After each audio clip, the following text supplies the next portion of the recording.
Welcome to today's Explainer. I'm incredibly excited to guide you through a massive transformation that is happening right now in the industrial landscape.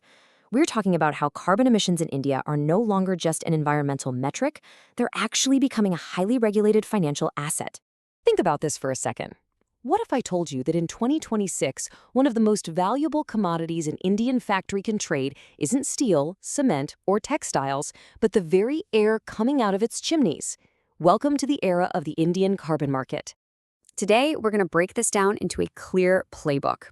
We'll explore the new carbon finance era, look at who actually runs the market, walk through a real-world tale of two companies, see which high-stakes sectors are affected first, and finally, give you the executive strategy to prepare. Let's get into it. Section 1. The carbon finance era, from regulatory headache to revenue stream. Okay, let's dive right into this paradigm shift. India has officially launched its own domestic compliance carbon market under a framework called the Carbon Credit Trading Scheme, or CCTS. This is a real game changer. Carbon is now a direct financial line item on the balance sheet. Simply put, if a company over-emits compared to its target, it pays a penalty. But if it decarbonizes and beats that target, it generates an entirely new stream of revenue. So the crucial thing to understand here is the core vehicle of this entire market, the CCC, or Carbon Credit Certificate. Think of this as the currency of the realm. One CCC represents exactly 1 metric ton of carbon dioxide equivalent reduction in emission intensity. And these aren't just, virtual gold stars. They are tangible assets that will be traded on recognized power exchanges, exactly like shares on the National Stock Exchange. Section 2, Market Rules and Governance, Who Runs the Show? Now, you might be thinking this sounds a bit like a voluntary Wild West setup, but it's actually a highly regulated legal framework. The governance ecosystem here is ironclad. The Bureau of Energy Efficiency, or BEE, acts as the scheme administrator. They're the ones setting the specific greenhouse gas emission targets. The Ministry of Power provides the overarching policy oversight, while the CERC regulates the actual trading to make sure there's no market manipulation. On top of that, every single credit is tracked by the Grid Controller of India to prevent double counting, and the whole shebang is independently audited by accredited carbon verification agencies. Section 3. A tale of two companies, how trading actually works. With the rules established, let's zoom in and look at a micro-level case study to see how this actually plays out on the ground.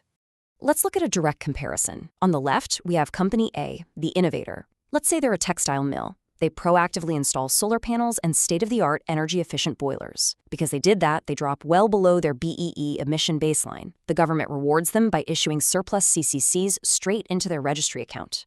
On the right, we have Company B, the laggard. They're a steel plant sticking to older, coal-heavy tech. They completely overshoot their target, and now they're running a massive regulatory deficit. Here is where the market mechanics kick in. To avoid hefty fines, Company B has to go to a domestic trading platform and buy those surplus CCCs directly from Company A. Think about that for a second. Company A walks away with pure cash profit, rewarding their green investment. Company B, on the other hand, is effectively forced to fund its competitors' innovation just to stay legally compliant. And the stakes for Company B are incredibly severe. If they fail to purchase enough credits to cover their shortfall, there is no slap on the wrist. They face a steep legal penalty equal to twice the average market price of their CCC shortfall, literally double. This creates a massive financial incentive to either comply or procure those credits early. Section 4. High-stakes compliance sectors. Who is affected first? Let's pull back to the macro view and look at exactly who is on the hook for this right now, because corporate profitability is directly on the line. The CCTS targets India's most energy-intensive sectors, nearly 490 obligated entities in total. Heavyweights like iron, steel, and cement are structurally hard to abate, meaning those baseline allocation targets set by the BEE are going to dictate their corporate profitability for the next decade. Meanwhile, sectors like textiles face a really unique pressure. They have to balance these strict domestic targets with the growing carbon accounting demands of global buyers. This brilliantly illustrates the financial danger of doing absolutely nothing. If a prominent cement company sticks to a business-as-usual scenario and fails to decarbonize, they face a widening gap between their emissions and the CCTS benchmark.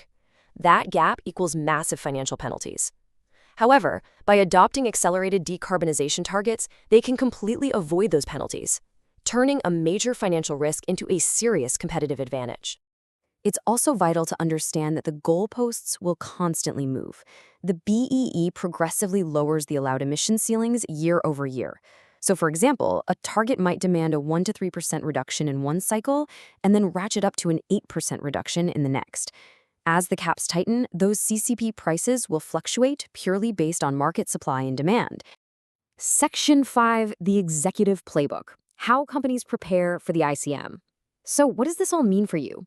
If you're a C-suite executive or on a strategy team, how do you actually prepare your organization for this new era? We've distilled the strategy down into a highly practical 3-step checklist. These are the immediate actions decision-makers need to take to guide their firms safely and profitably through this transition. Step 1, you cannot trade what you do not measure. The absolute first priority is to establish precise Scope 1 and Scope 2 emission baselines. And this isn't just back-of-the-napkin math. It requires audit-grade reporting using those third-party accredited verifiers we mentioned earlier. Accurate data is literally the foundation of this entire market. Step 2 involves your finance team. You need to implement an internal pricing mechanism, a shadow price for carbon. When you assign a dollar or rupee value to every ton of carbon you emit, it fundamentally shifts how capital is allocated in the boardroom. It allows your board to calculate the exact financial return on investment of switching to a green energy project versus the ongoing cost of just buying CCMCs on the open market. And finally, step 3. Forward-looking Indian enterprises are creating a completely new role, the Carbon Treasury Officer. Because you can bank CCCs indefinitely, companies need dedicated desks to manage, hold, and sell their corporate carbon portfolios. You really have to start treating carbon risk and opportunity exactly like a currency trader manages Forex. It's that significant. To wrap this all up, I want to leave you with this macro perspective. The Indian carbon market is transforming carbon from a regulatory headache into an investable asset class. The companies that move fast to optimize their operations will profit immensely, and those that ignore it will undoubtedly pay a heavy price. That brings us to the end of today's explainer. I'd love to hear from you. Is your company designated under the BEE's compliance pathways yet? Let's discuss your market readiness in the comments below. If you found this breakdown helpful, make sure to subscribe, hit that like button, and share this explainer with your corporate strategy and treasury teams. Thanks for living with me today, and I'll patch you in the next one.